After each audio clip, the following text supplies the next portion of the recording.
Opa, vamos lá para a nossa quinta aula, desenhando o paralelepípedo ou cubo, quando nós temos todos os lados iguais, certo?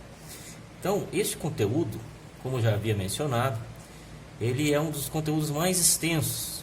Acredito até que é um dos conteúdos que, se você entender bem, dificilmente você vai querer desistir de desenhar, porque a partir do momento que você entende a lógica da perspectiva isométrica ou desenho a partir do cubo, do sólido geométrico, do paralelepípedo, você consegue ter um domínio maior, um entendimento maior para que você possa criar. É uma forma também de você estar trabalhando e exercitando as questões geométricas, né? Porque o pensamento do desenhista, como eu já mencionei nas primeiras aulas, ele tem que ser um pensamento em 3 dimensões.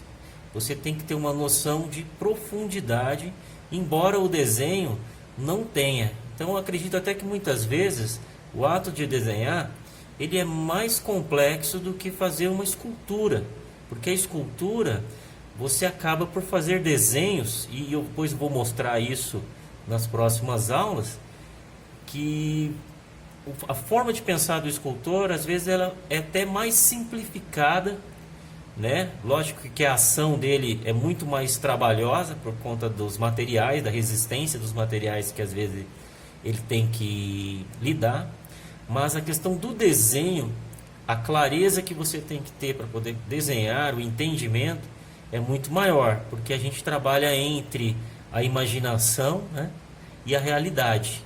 Então aí esse é o perigo de desenhar, porque imagina que qualquer objeto que eu pegue, ele tem 3 dimensões, e eu tenho que ter uma regra aqui para fazer com que esse objeto passe por uma superfície que tem 2 dimensões, né? Ele passa a ter altura e comprimento, e a simulação de algo que não vai existir aqui, que é a profundidade. Então a dificuldade do desenho, ela se encontra justamente em seguir a regra da realidade num lugar onde é a imaginação que é o grande senhor mesmo, o líder da questão aqui, tá? Então hoje nós vamos aprender qual é a forma de pensar quando a gente vai desenhar um paralelepípedo ou um cubo. Aqui existem algumas regrinhas, né? E eu vou tentar passar para vocês de uma forma que vocês possam compreender o raciocínio dentro desse tipo de desenho, tá bom? Então, a gente já disse que só existem 3 tipos de linha, que são as 3 dimensões, ok? Então vamos começar a desenhar. Eu começo fazendo pela altura. A perspectiva, que é o que a gente está começando a estudar, ela tem alguns casos que estão relacionados a ângulos de visões, ok? Ou se ela tem um ângulo de visão com 1 ponto de fuga, 2 pontos de fuga, que aí a gente entra dentro de um estudo chamado perspectiva linear, certo? Ou eu tenho a perspectiva cavaleira, ou a perspectiva em olho de peixe. O que a gente vai fazer hoje é a mais simples de toda, a perspectiva isométrica. Ela também pode ter 2 casos, que é quando eu desenho um cubo, que ele está totalmente de frente para a gente, tá? Então eu acredito, como uma forma didática, é importante que a gente faça essa linha aqui, ó, que é a linha do comprimento ou largura, tem gente que gosta de chamar de largura, ela tem que estar paralela à linha do papel, ok? Outra condição é que a altura, ela também tem que estar paralela à margem do papel, tá bom? Somente a profundidade, ó, é que eu vou criar, que eu vou fazer com que ela esteja livre. Eu estou inventando, sou eu que digo aonde que ela vai, tá? Qual que é o ângulo com que eu me distancio, ó, dessa linha, que é a linha que coincide aqui, né, com o papel, a linha que a gente vai chamar de linha de base, É importante você já ir entendendo alguns conceitos, alguns nomes, como a linha de base, porque quando a gente for fazer a perspectiva linear, que são as próximas aulas, é quando a gente começa a distorcer pelo campo de visão do observador, é importante você entender essa linha aqui, essa linha fictícia, como uma forma de referência para você entender qual que é a distância, as divisões, tá? Então, para a gente desenhar o cubo, a gente só precisa ter 3 tipos de medidas, tá? Que são essas 3 aqui. Uma linha de pé, uma deitada e uma inclinada.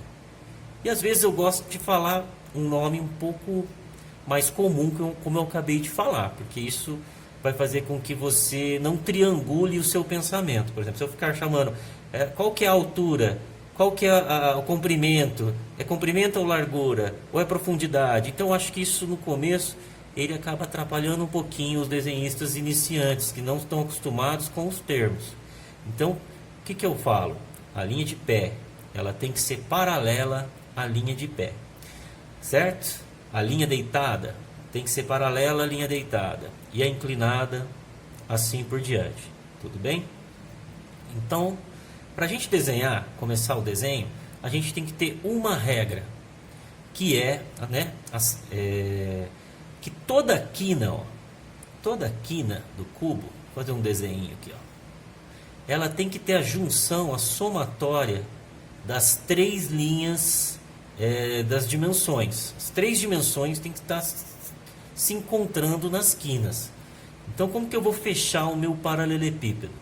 Eu vou escolher aqui o tamanho que eu quero desenhar, tá? Eu vou vir bem no cantinho aqui mesmo. Aqui eu tenho a linha deitada, certo? Eu preciso de 2 linhas aqui, que é a de pé. Vou desenhar ela. E tenho a linha inclinada. Só que aqui eu tenho que tomar cuidado com aquela primeiríssima regra. Então, se a gente for observar, eu já estou dizendo 2 regras fundamentais aqui. A primeira é que cada grandeza, né, cada tipo de dimensão, ela tem que estar paralela entre si. Se é altura, tem que ser paralela à altura. Se é comprimento, tem que ser paralelo a comprimento. E profundidade, paralelo à profundidade. A segunda regra seria que toda quina tem que ter a junção dessas 3 medidas. Então, se aqui eu tenho 2, está faltando, eu tenho a de pé deitada, está faltando a linha inclinada. Aí você vai e desenha seguindo a inclinação que você tem ali, tentando achar o mesmo ângulo. Sabe aquele objeto que a gente compra nas listas de materiais chamado transferidor, que a gente às vezes nunca usou? Então, ele serve para fazer essa coleta desse ângulo aqui para você desenhar, certo? Então, ó, a gente pode escolher qualquer quina dessas aqui que está sobrando, para continuar a mesma pergunta. Essa aqui fechou? Fechou, ó, já tenho as 3. Está faltando a de cima. Aqui eu tenho só a altura, então falta a linha deitada, né? A linha deitada. A linha de pé está aqui e falta a inclinada. Aí, como eu tenho que ser paralelo, né? A segunda regra, primeira regra, e agora a segunda, eu construo a linha subindo. Percebam como eu vou construindo o cubo a partir de suas próprias quinas. Isso é muito importante para que você possa não desenhar apenas o cubo depois. Porque eu poderia estar fazendo um quadrado, colocando um quadrado atrás e juntando as suas quinas. Eu desenharia um cubo facilmente, né? Mas o objetivo não é que eu seja um desenhista apenas de cubos, mas de objetos, como eu vou demonstrar depois na sequência, tá? Então, ó, aqui, ó, altura e comprimento, linha de pé, linha deitada. Qual que falta? A inclinada. Então, siga de uma forma questionadora e independente, ao mesmo tempo que você tem que ter uma referência dentro da totalidade, que é a forma geométrica. Isso que eu acabei de falar traz a essência do desenho. Sempre você tem que agir pequeno, né, de uma forma precisa, dentro de de uma coisa maior, dentro de algo que tem uma estrutura total. Então, ó, eu tenho a linha inclinada, me falta de pé. Pode fazer sobrando, não tem problema, para poder manter a segunda regra, para que ela seja paralela, tá? Então, eu tenho a inclinada, a de pé, a deitada. Faz sobrando, de uma forma independente, tá? Se você ficar preocupado em querer encontrar linha com linha aqui, você tem uma tendência muito forte a errar nesse momento, tá? Aqui, ó, onde encontrar aqui, ó, achei que aqui ficou um pouquinho tortinho. Isso é normal. Esse é o principal erro que a gente vai ter, esses encontros de linhas, tá? Aí eu vou descer, linha deitada, linha inclinada, falta a linha de pé. E aí eu vou lá até encontrar aqui, né? Passo um pouquinho para garantir, ok? Aí eu vou fazer a pergunta aqui onde elas encontrarem. Qual é a linha que está faltando? Se eu tenho a de pé e a inclinada, a deitada, vendo? Tem que encontrar com essa que também está pedindo uma linha deitada.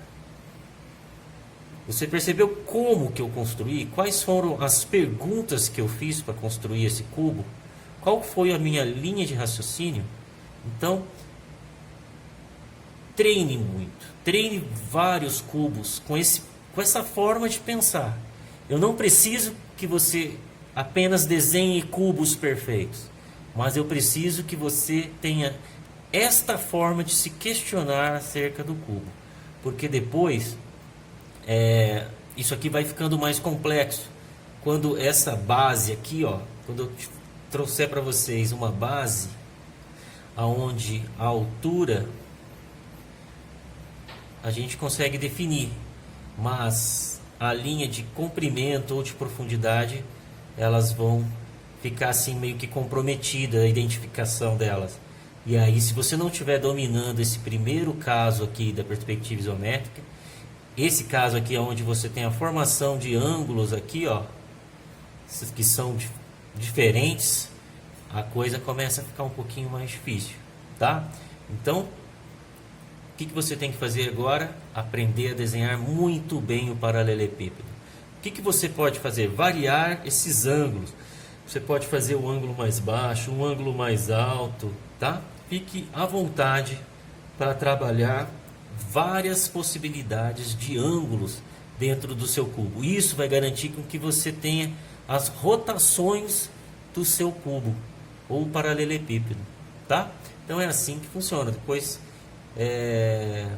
a gente vai na próxima aula fazer os exercícios, os recortes, as construções, que é quando a gente começa a desenhar de fato com o que a gente está falando agora, tá? Então, por enquanto, aprendam a desenhar os paralelepípedos, ok? Obrigado, até a próxima.